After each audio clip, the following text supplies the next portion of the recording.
Welcome to this episode of Blended, Blessed, and Always a Mess. I'm Eric. And I'm Angie. We are married with a ton of kids. We have 6 kids total. He has 3 and I have 3. My name's Hallie and I love riding horses. I'm Lexi and I love agriculture. My name's Carter and I love eating. My name's Chase and I love lifting weights. My name's Summer and I love spending my parents' money. I'm Dane and I love baseball.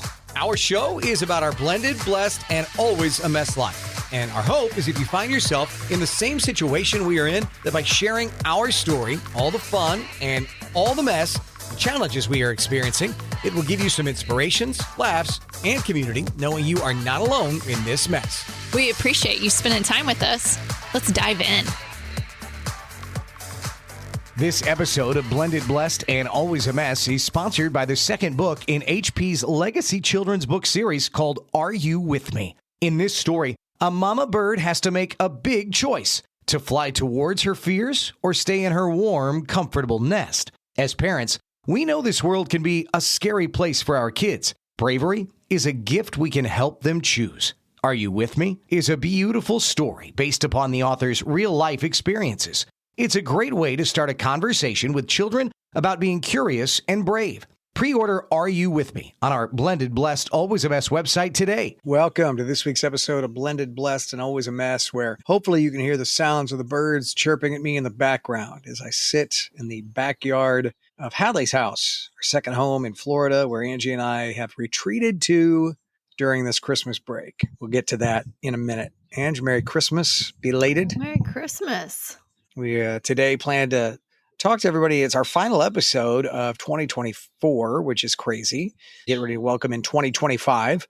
Thought we would do a year in review with a quick Christmas recap, followed by our year in review, and then what we're looking to move into in 2025. Sounds good. Our quick Christmas recap, there were some traditions that we kept this year, and then there were some things that were different. Maybe not on purpose, though. Maybe just because. Things happen. We opened up gifts and we were getting ready, like, okay, it's like the next round of games. And Lexi says, oh, yeah, we're getting ready to do the year in review. And I'm like, oh, my God. I totally forgot I did that last year. And we all loved it. And where my head was this year never even crossed my mind.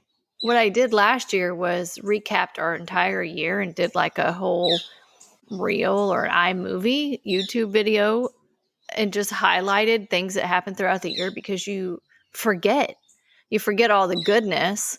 And it was just great to sit down the kids in 2023 to recap it. And I didn't do it. Now I'm going to do it.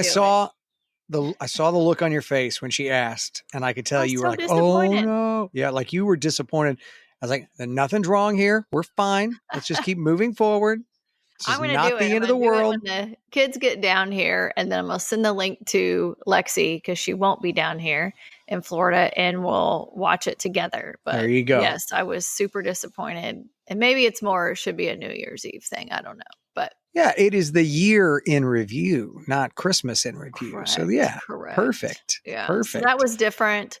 We also went to a different church this time because we had a hard time trying to make the church times of the crossing where we go match up with our other Christmas gatherings with my mom and then ours. And just, it was a little bit different this year. And so we ended up going to a similar church, but was closer to my mom's house. And so that was a little bit different. I think general consensus of the kids is they want to keep with our normal tradition. And so I tell them all the time, like, it's always good to try different things. That lets you know what you like. They love the church, but there was something about that tradition of us going to the church that we normally go to that I think most of them missed. But yeah, I ended up watching. Switch it up. I ended up watching our church service while we were driving to Florida on Christmas Day, and I really enjoyed it. I mean, it was the music, especially the worship part, was fantastic. So if no one has watched The Crossings Christmas because you were out of town, you can do that on their Facebook page or thecrossingchurch.com. I know we're always plugging our church back in Columbia, Missouri, but do love it. Actually, Angie and I are going to go check out a church service on the beach here in Florida this Sunday morning. at Yeah, 8 I'm a.m. excited for that. we've been wanting to do for a while, and it looks like it should fit in our schedule. And so we're going to do that this weekend. Something else different this year, our favorite place, D Rose, was closed on Christmas Eve. And they usually are, but normally we get food from there on like the 23rd. Well, they were even closed on the 23rd this year. So since we knew we were coming down to Florida, we said, you know what? Let's just order pizza. So we found a place that was open, Papa John's, better ingredients, better pizza, Papa John's. And that's what we did, along with a lot of leftovers from the day before that we were trying to clean out. And I thought it went well because it was like the perfect amount of food, helped us clear out the fridge. And really, the kids don't care about another big meal on Christmas Eve. They care about the presents. And then what's the next thing that they care about is games. But first, we played one at your mom's house that you guys saw online, I guess. You talk about this because it was so funny. Well, we never play games at my mom's. She has one game that she does every year. This is a tradition that did not change. It's hard for our listeners to imagine, but what my mom does is she plays this game with the kids where they all have to go around her entire house, which is the old farmhouse, and count how many nativity scenes she has. You might think 7 or even 15 would be a lot. Maybe under 20. Yeah. So if it's nice, sometimes she'll do outside and inside, but we just did inside this time. And look, I'm just going to pause for a minute and let our listeners get a number in their head to guess how many nativity scenes said person would have in their home for the holidays. Small farm home, by the way. So we'll give you guys a minute. Think of a number. Definitely not between 1 and 20. No. It does have a 1 and a 2 in it. 124 was the magic number. So yes, 124 nativity scenes. That makes sense based off our last podcast where she brought you the big statue of Mary, which we've learned it was Mary. We have an update on that. So before we recorded that podcast about the statue from last time, I had tried calling my mom to say, okay, remind me what type of statue this was and like whatever happened to it. This is so bad. She's like, oh, because I thought it was like Lady Guadalupe or something. Like I thought she had a different name. Oh no, it was the Virgin Mary. And the statue is in her home. Yeah, she has it back in her home. Traveled around, and she's like, no, it did. But then it came back, and she's like, I have it in the living room. I'm like, oh, okay. Well, I didn't know because there's so many other religious items, like 124 nativity scenes. Anyway, but we did play a different game this year. So that's a normal game that didn't change. We played a different game this year. We said we're going to do a white elephant gift, but the joke was on my mom. We did see this on TikTok where everyone brings a white elephant gift, but really all you're bringing is like a gift bag with some tissue paper, and you go around to the house that you're in and you find something from that person's home to put in the gift bag. And then you do the white elephant gift. So we did the exchange where no one really opened their gift up. And so then at the end, one by one, we opened up. It was probably 7 or 8 gifts in before I think she caught on like, this is weird. I recognize some of this stuff. Listening and there was to a lot you, of options. It was an easy game to play because she has a lot of things. She's not a hoarder, but she has a lot of things. Yeah, well, listen to you and your little sister Jessie laugh so hard at your mom, funny. And then was hilarious. And I think that's what everybody loved the most was that you guys were laughing so hard, and your other siblings were too. But I could hear you and Jessie. Well, the funniest part was the gift Summer had. She opened it. I had taken it from my mom's, but it was like this little cross. And so when she opens it up, my mom starts dying laughing. She's like, see, I didn't even bring that, because everyone makes fun that everything's religious. And we're dying laughing because every gift was something of hers. It was funny. I highly recommend TikTok for game ideas at Christmas, because I had several people reach out to me after I did the reel of our games and asking for ideas. And I just say, hey, go check out TikTok. Just search Christmas games, because there's a ton of funny games out there to play. Well, let's use that, right? We talked about the fact that we played the games again, and you did a lot of work. I always appreciate and applaud all your work and efforts on the games that the kids love to play. So those were fun. They were competitive and different from last year.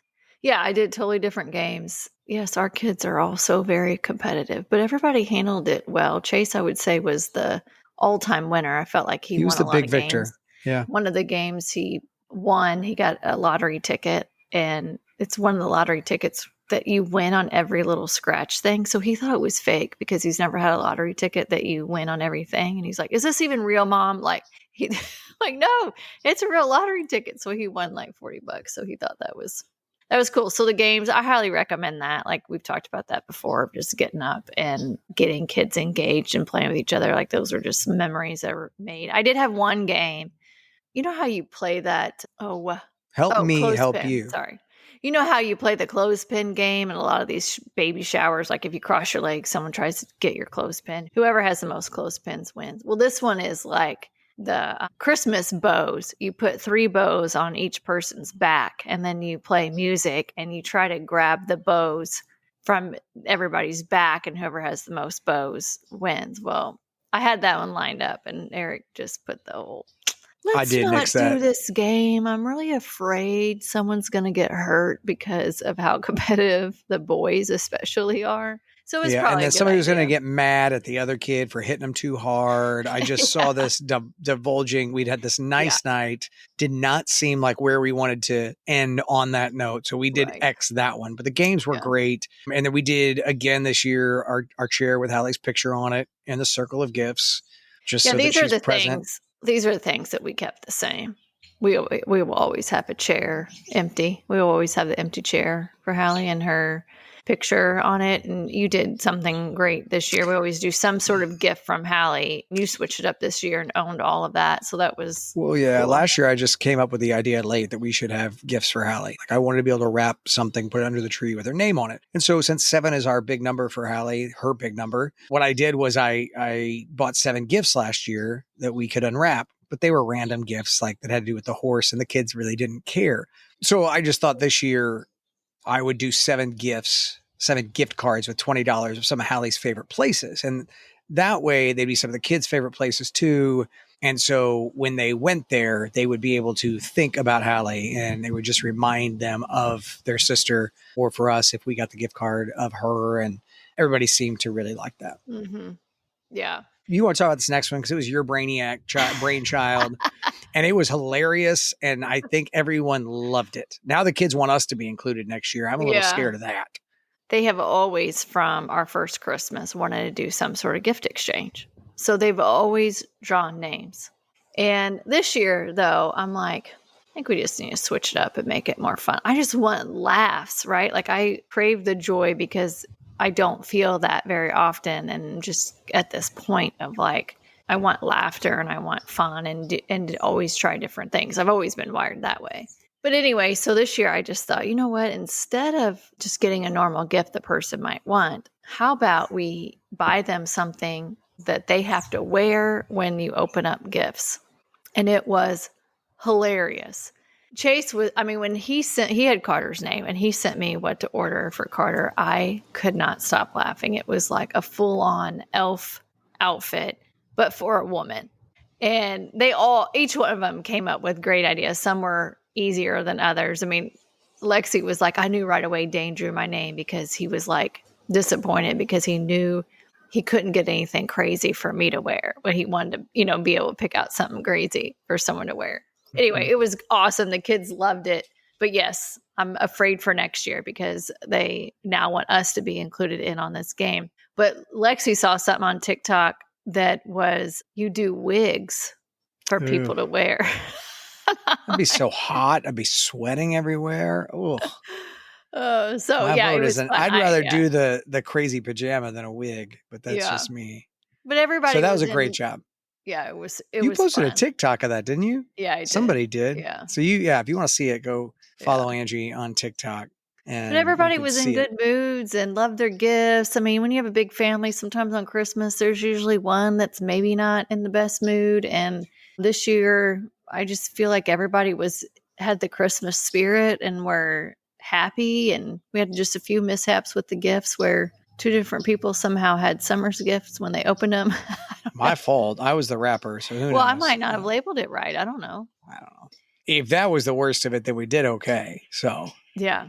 So then we wrapped up. I don't know. It was probably like 10:30. We're cleaning up everything, and the kids had went through their stockings, and they were kind of laying everywhere. So I was cleaning up, putting the stockings back up, just randomly hanging them up, and we were running around the house cleaning up because we were going to leave the next day to go drive down to Florida. And anyway, I'd hung up all the stockings. I was in Summer's room for a little bit, helping her kind of pack up because she was going to be gone for a little while as the kids went to their other families. And I walked back in the living room, and the stockings were hung up in a way that it spelled hell. So we had 4 stockings on each side of our fireplace.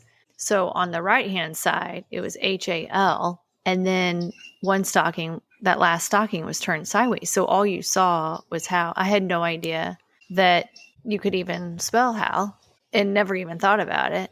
I don't know if you remember, if our listeners remember, but some do, because people will message me and be like, oh, did you spell salad this year? Because when you had your surgery before Hallie passed away, Hallie had went to our house. I'd asked her to take Polly out. And while she was there, she rearranged a bunch of stuff and rearranged our stockings. So our stockings would spell salad. And so last year we had them up spelling salad. This year I didn't, because I kind of separated them out and just didn't have them all lined up together. And now they'll always spell Hal. Yeah. But I don't think anyone ever thought you could spell her name with the stocking. I love it. Yeah. So I felt like that was a little bit of a sign, even though the kids make fun of us and say everything's a sign. But for us, it is, and that's fine. The kids can have it their way. We'll have it ours. Yeah. I will say, we got to bed that night. You cried on Christmas night like you have for the last 3 Christmas nights. But it was not like the first Christmas night, which was one of the worst experiences of both of our lives, probably. I thought we were going to have to take you to the ER that night because you were crying so hard. But you cried, and that'll probably be the case every Christmas from here on out, I would assume. I think I still pretty much cry every day. I think there might be a few days that go by that I don't shed a tear, but it's a forever thing. You lay in bed and you reflect, and she will just always be missing. And you will, as a grieving mom, you will always feel this forever ache and missing of your child. I love the fact that we have this little getaway, Hallie's house in Florida. If anybody wants to rent it, you can. It is available, just not until we get back. And so last year we came down here on December 26th. Kids and your parents. Traffic was awful on the day after Christmas. And if you remember for a past podcast, Angie and I have our kids on Christmas Eve. They go back to their other parents right away on Christmas morning, some of them the night before even. And so we just decided this year we would come down here on Christmas Day. Otherwise, we just sit at home by ourselves all day. And so Angie's folks got to the house and we headed down to Florida. And you, for the first time in your life, this is crazy because you're in your 40s and have never, ever spent 1 week with just your mom and dad. No. With no kids. Well, because you're one of 7, you were born in the middle. So it's not like you had any alone time with them when you were growing up. And then now here you are in your adulthood, your adult life, and get 7 days with mom and dad. Yeah. You're going to be the favorite by the time we go back. It's funny because we were talking with them last night. We were watching a show and mom's like, well, I don't know if we were on that trip. And we're like, you've been on every trip we've been down here, except for one, our very first time coming down here with the kids. They were not with us, but now they're with us all the time. So again, when you live with grief, you know that tomorrow is not promised. You're reminded every freaking day that tomorrow's not promised. And so, it matters that I can get time with my parents. They're not getting any younger and they are easy. They're they're like infants when you take them along. They just sleep and you have to monitor how much you feed Big Kenny. I mean, and they're just quiet little souls. So I love it. I also didn't have to drive down here. Eric drove most of the way. I did one little stint of the trip, but that was also a first for a long time because normally we have our kids and we're taking 2 cars if we drive. And so it was nice just to ride in the vehicle and I had time to think and process and reflect. And I got you. I like to drive. So yeah, it was, that part was nice too. Well, normally we would just take our kids with us, but this year they're getting older. And so they don't want to miss out on New Year's Eve with their friends. So they're coming down on January 1st, the 4 younger ones. So Carter, Dane, Summer and Chase, and that is going to be interesting. I wish I had someone following them, videoing them the whole time, because I'm sure there will be stories of those four trying to navigate the airport and all of that, but they'll figure it out. That's their wings. That's how you teach them to fly. You go That's figure right. it out. But on our drive down, my mom was like, hey, seriously, tell me what you think, if you want to do this or not. But I was thinking about having a birthday party for Hallie on her birthday. So January 17th, it's a Friday night. She's like, we could play games. She loved playing spoons and cards and stuff like that. And, I just started to cry because, damn, she'll be 23 years old in January. And you think, well, how is she gone? Like, how is this her third birthday not here? And so I just stared out the car window to try to hold it together, because I really just want to scream. Like, I just want to cry so hard, but I hold it in.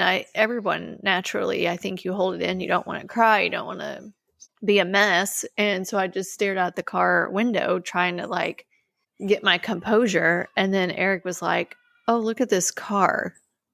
And so Hallie drove a white Camry. And anytime any of us see a white Camry, we just think about Hallie.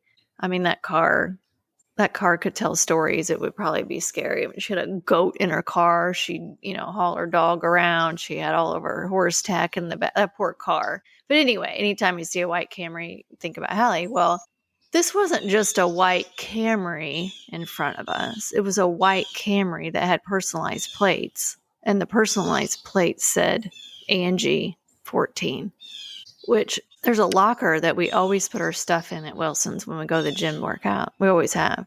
I don't know why. We all go to this one locker, even whenever we're not with my girls, when we're not together. We realize that even when we're not together, we always went to this one locker. It was locker 14, which is also, derivative of 7, like all the things. But what in the world? My mom read this saying yesterday that said coincidences are God's way of remaining anonymous. And I do believe there's no such thing as coincidences. When things like that happen, it's just okay, I know you're near, Hallie, but what are the odds of, for one, the license plate, but then also on a white Camry? It's crazy. Yeah. But we made it to Florida, and I always can breathe a little bit easier down here for whatever reason. Just feels more peaceful. Feels like, for some reason, the ocean, right? You get that water, the ocean, everything feels better.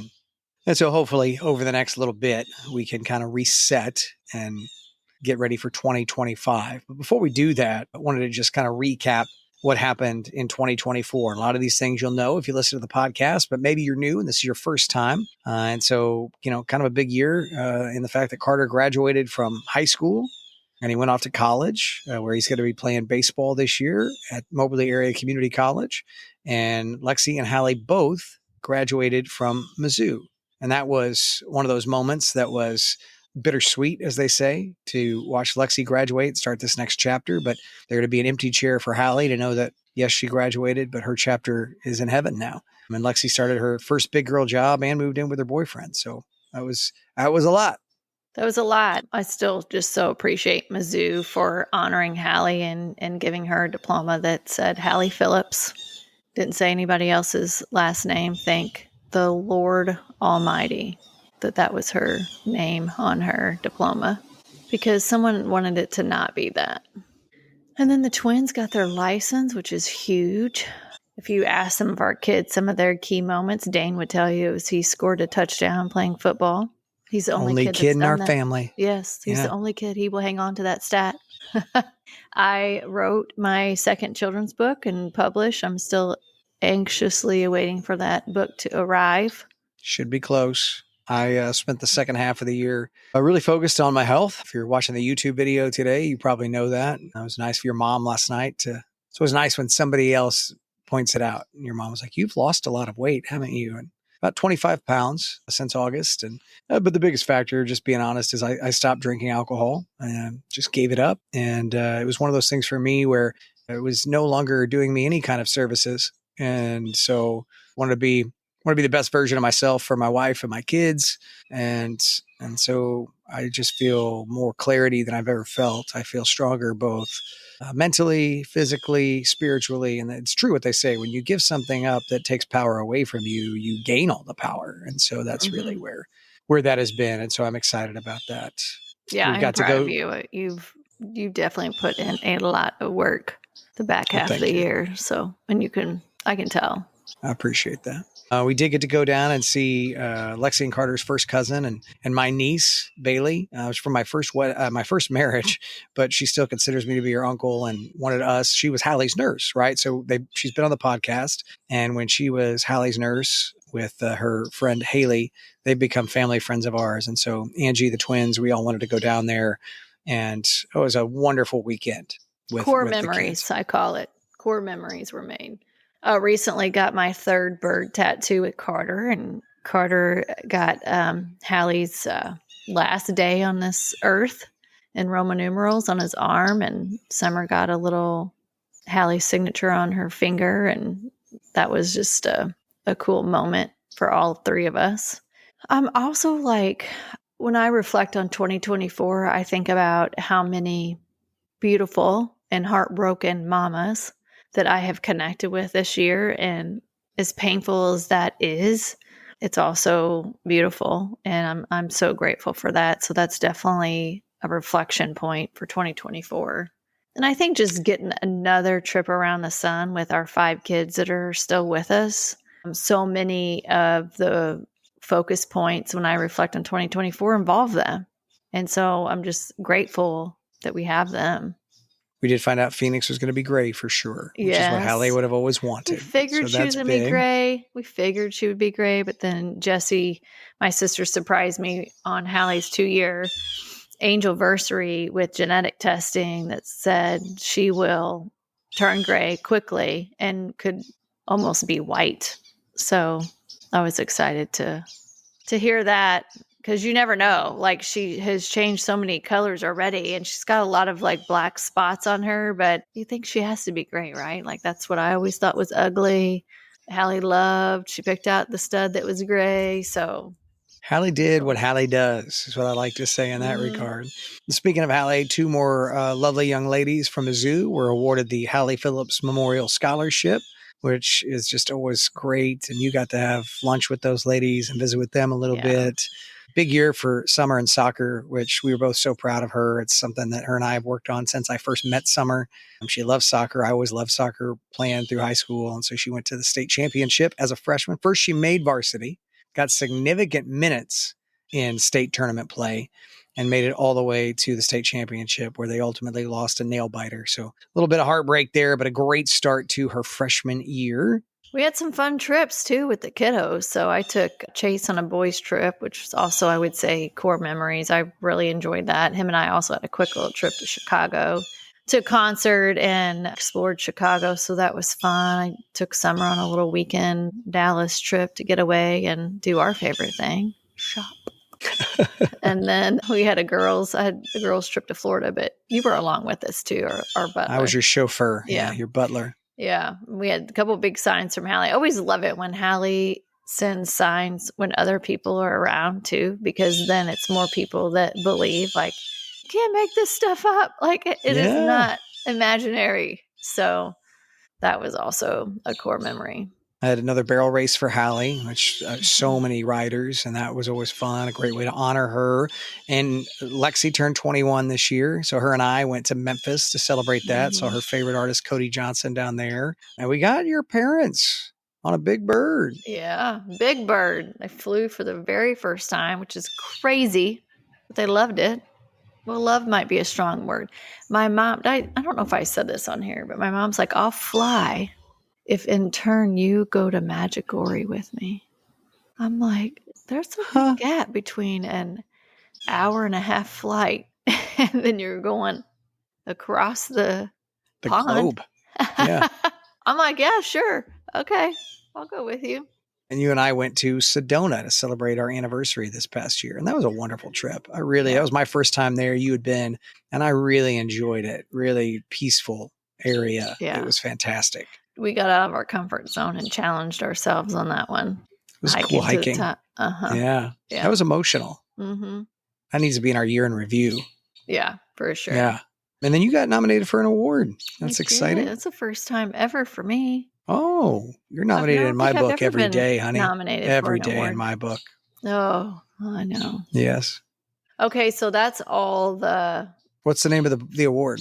Zonta Award. Okay. Yeah, it's a local chapter, and yeah, they nominate. I'll find out May 21st if I won the award, but just being nominated was such a sweet surprise. So It's just an honor to be nominated. that's right. That's right. But whenever I really reflect on 2024, I don't initially go to all the amazing things that we just talked about. I immediately think this year was hard. It was hard. So I would challenge you to do a year in review, because when you do that, you do see all of the amazing moments and all the glimmers of joy throughout your year. So that's why it's beautiful to do that, to reflect, because it's easy to forget about the goodness, because a lot of times the hard overpowers that. And when I think about 2024, like I said, it's, damn, this year was hard. And it was hard because the first part of the year was all of this anxiety and this yuck around the trial and this unknown and what is this thing going to be like. And it's gross. I mean, like, that's the first word that comes to my mind. And what I feel is gross when you think about a trial and what took place, what ended Hallie's life. And then to have to go and people decide what should happen next. Like the whole process, being in the room with his family. Again, like, I can't say that enough. They think that somehow they're the victims and I'm the mean one, or I'm the one that's got issues. It just blows my mind. Yeah, they lost nothing. I just want to come back. You lost nothing, and our families lost so much. Forever. And so forever. There's a permanent forever heartbroken. And I just think unless you're actually in that situation, it's hard to really even grasp. So we had the trial, and then we had the sentencing, and he was found guilty in the trial of involuntary manslaughter in the first degree. And then we had the sentencing in October. And I still, immediately when I think of sentencing, I think of the twins taking the stand, because their ability to look fear right in the face was something no one, for one, should ever have to go through it at age 15. But they did it with such courage. And the sentencing hearing was, I don't know, it was disappointing in some aspect, because it's like probation. Wow. I mean, I think the grossest part was listening to his mom, literally be upset because he doesn't eat dinner with them sometimes. And it's that will always, when I think of the sentencing, that's the first thing I think of. And gross. Just gross. It's just gross. It's just people will never understand. And then there's an appeal that's now been requested. And I have not even checked into that. Part of me doesn't even want to know, because this thing will drag out forever. I don't think it will ever be over. Again, if you really loved someone, you just accept your probation and move on.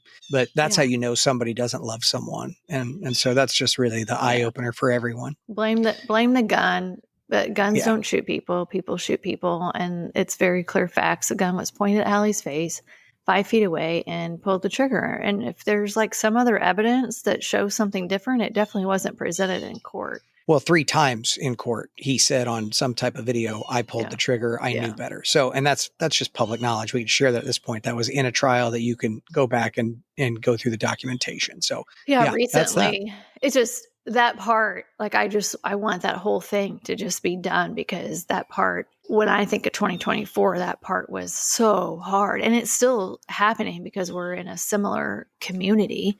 The other day, Summer went to a state championship football game to watch her boyfriend and, a lot of her friends play football. And she called me because someone told her that he was there.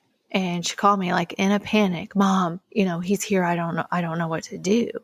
And that's what these kids have to go through. And when she called me, it's just this instant rage comes over you, that you're just pissed that she even has to deal with that.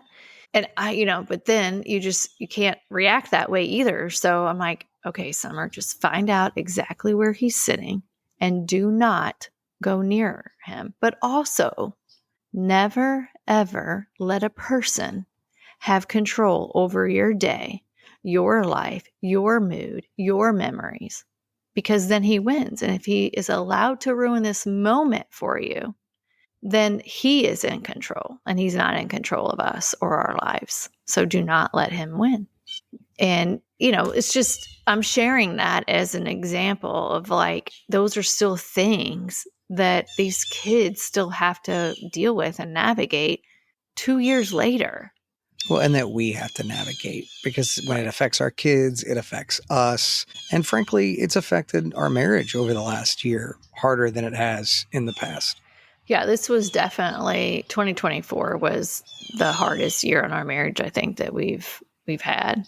And I think we're navigating that. I think any marriage has ups and downs, right? If you're going to withstand the challenges that life throws at you, it's not going to be unicorns and rainbows every day. So I feel like it's been the hardest year on our marriage that we've had. Yeah, I brought this book that I shared with you a couple weeks ago, and then again last night. We were laying in bed. Our Bible study has been doing a book called Practicing the Way, and it's about being with Jesus daily, about how to become more like him and not just say, oh, I know him, I believe in him. It's about how do we actually behave and become more like Jesus in our day to day.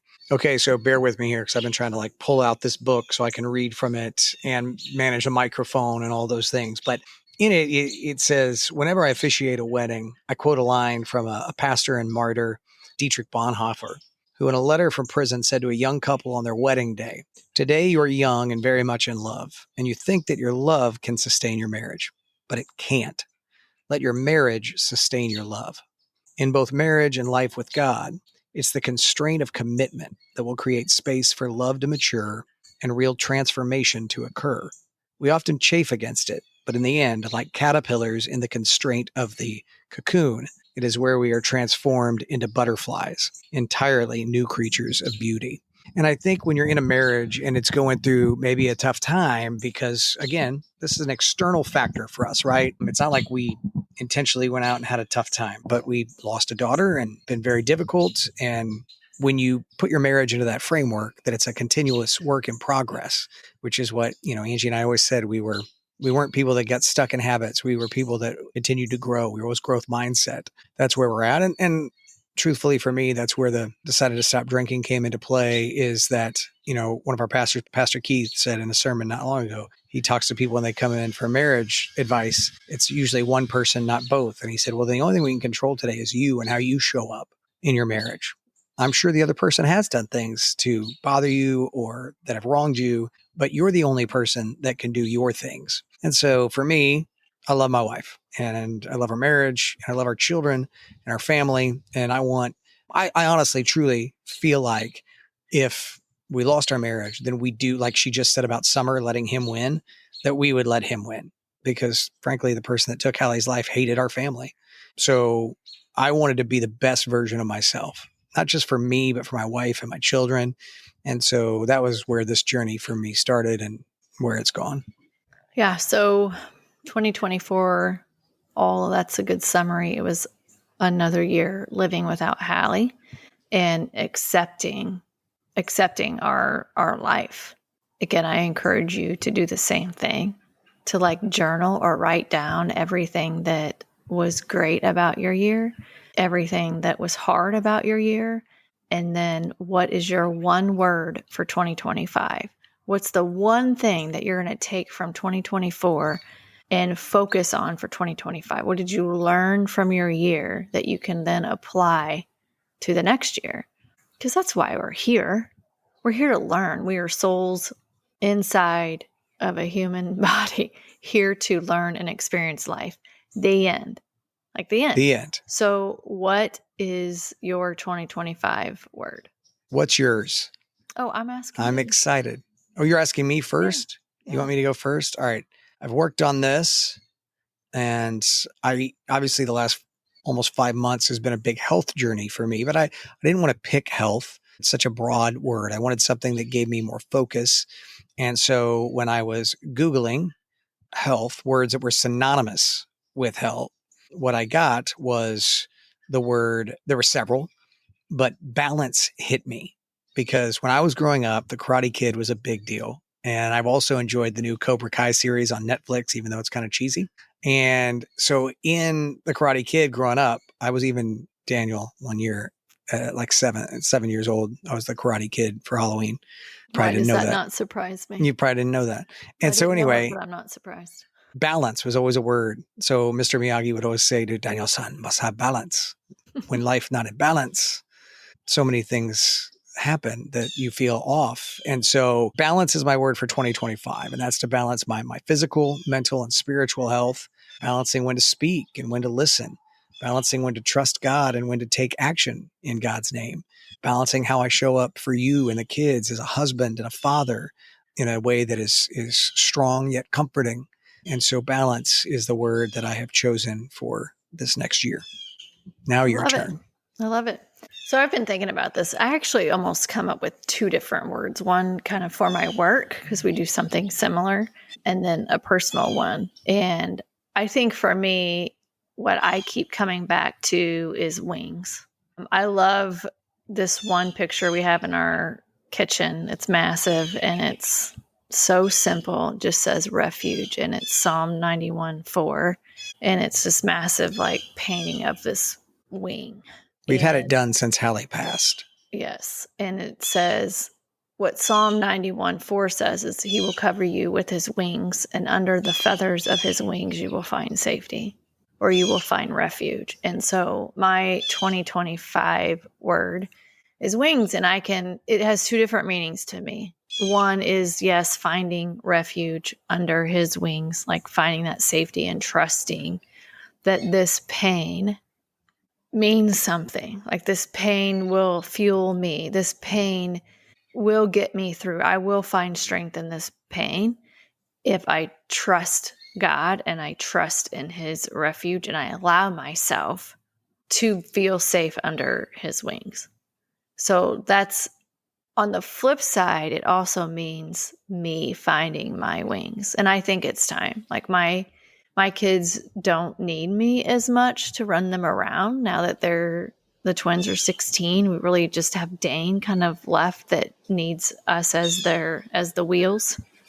But that frees up a lot of time. And I think that's my time to figure out how do I truly spread my wings, because there's a lot that I can do with this pain, or I feel called to do, or I should do, even though I'm missing a lot of feathers too. You know, I go back to Feathers Matter. Like I wrote that story about Hallie, but it can apply to anybody. Like we all go through life and lose our feathers. But how do we find that strength to keep going, even though sometimes it feels like we can barely fly? And I'm also looking forward to spreading those wings more in creating this grief group in 2025 for moms called, I came up with a name on our drive down here because I had time to think, called Broken and Beautiful. And I always describe this journey as painful beauty because it's so hard and devastating, but there's also beauty in it. And you are broken. You're going to be forever broken, but also beautiful in all of that pain. And so I think that's another aspect of wings. And then with my second book, Are You With Me? I feel like that's God asking, like, do you trust me? Do you trust my wings? Do you trust my refuge? Do you trust me? And it's about a mama bird being afraid of horses and then at the end taking a ride and knowing that there's beauty in that. And this year, Phoenix is going to be ready to ride at some point. She starts daily training in February.